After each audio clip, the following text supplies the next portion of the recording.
আজকে যদি আপনার একটা আমি নাই না, যদি একদিন সময় যায়, আপনার 5,000 টাকা খরচও হয়, আপনারা যদি আজকে আমরা সবাই মিলা যদি সুন্দরভাবে সবার উপস্থিতিতে সাক্ষ্য প্রমাণে আমরা স্ট্যাম্পে সিগনেচার কইরা আপনারটা যদি আপনারা বুঝাই দিয়ে কালকে ওই কি আর কেতরামি করতে পারবো?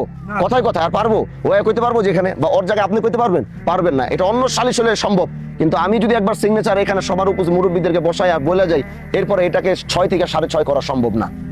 এই জন্য আপনাকে বলছি যেন আপনি যেন শান্তিতে থাকতে পারেন, ও যেন শান্তিতে থাকতে পারেন। এই জন্য আমার কথা বুঝলাম, এটা আপনারই জমি, সবই আপনার।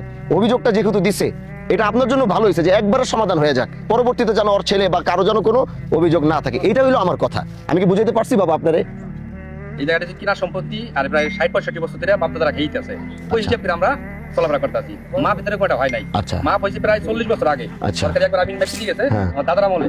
আচ্ছা। মাইপি দেওয়ার পরে আমরা সকালবেলা আসছি, আসার পরে যে বাপদাদারা যেটা খাইছে একটা আইল ধরে, ওই আইল ধরে আমরা যেরকম আজকে সকালবেলা কাজ ধরতে গেছেন জায়গা মানে বেড়ার জায়গা থুইয়া আমরা ওটা পয় করতে আছি বিল্ডিং এ।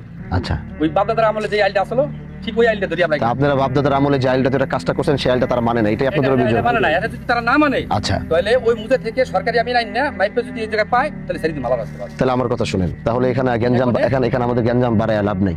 আর আপনি একবার যদি এখানে বাড়ি এখানে উঠায় ফেলেন বা বাড়ির কাজ করেই ফেলেন, এখন জায়গাটা খালি আছে, এখন আমরা চাইলে একদিনের জায়গায় 2 দিন নিতে পারি, 2 দিনের জায়গায় 1 সপ্তাহ নিতে পারি, নিয়ে আমরা একটা সুষ্ঠু সমাধান চাই যেন আপনার বাড়িটা হওয়ার পরে একটা বিপক্ষ যেন কখনো আপনার সাথে এটা নিয়ে বাদাবাদি না করে।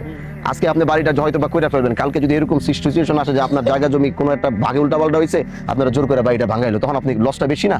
তো সেই ক্ষেত্রে আমি চাই যে এই ছেলেটা আমার কাছে অভিযোগ দেওয়া মানেই যে আমি ওর পক্ষ নিয়ে এখানে আসছি, বিষয়টা এরকম না। আমি কথাটা বলি তো, ও আমার কাছে অভিযোগ জানায়, এই দেশের সবাই আমার কাছে অভিযোগ দেয়, অভিযোগ জানায়। আমার কাজ হচ্ছে সেই অভিযোগটাকে সুষ্ঠু তদন্তের মাধ্যমে 2 পক্ষকে সুন্দরভাবে একটা সমাধান দিয়ে দেওয়া, যেখানে কোনো ধরনের কোনো লেনদেন, কোনো ধরনের কোনো কিছু এখানে থাকবে না। এই যে আমার সাথে যারা আসছে এরা প্রত্যেকে হাজী শরিয়াতুল্লাহ সমাজ কল্যাণ পরিষদের নেতৃবৃন্দ। কেউ আপনাদের কাছে কোনো টাকা পয়সা চাইছে? কেউ বলছে যে আমরা এখানে আসতে টাকা দিতে হবে, সেটা করতে হবে, কেউ কিছু বলছে? তাহলে আমরা সমাজ এবং দেশ এবং মানুষের শান্তির পক্ষে, এজন্য সবাই কিন্তু এখানে ব্যবসা বাণিজ্য করে, সবাই আমরা একটা কাজে বেরি, সবাই সবকিছু ফলে। আমার সেখানে আসার উদ্দেশ্য কি? আমি যেমন চাই দেশে শান্তির প্রতিষ্ঠিত হোক, আমার সাথে যারা থাকে চলে বা আমাদেরকে যারা ভালোবাসে তারাও চায় আমরা সুষ্ঠু সুন্দর একটা সমাজ আমরা নিয়ে কাজ করব। তো এজন্য আমি আপনাদেরকে বলতে চাই, যেহেতু অভিযোগ আমাকে জানাইছে, এখন জিনিসটা তদন্তের বিষয়। আর আপনি একটা সুন্দর কথা বললেন, সরকারি আমিন দিয়ে আমরা মাইপা আসি, মাইপা যদি আমরা সুন্দর মাইপা আসতে আসতে যদি এখানে সেটা না পড়ে আমরা ছেড়ে দিব, বললে আমরা রাখবো, এটাই তো কাগজ কথা বলবো, এখানে জোর জবরদস্তি তো আমরা কেউ কিছু করতে পারবো না।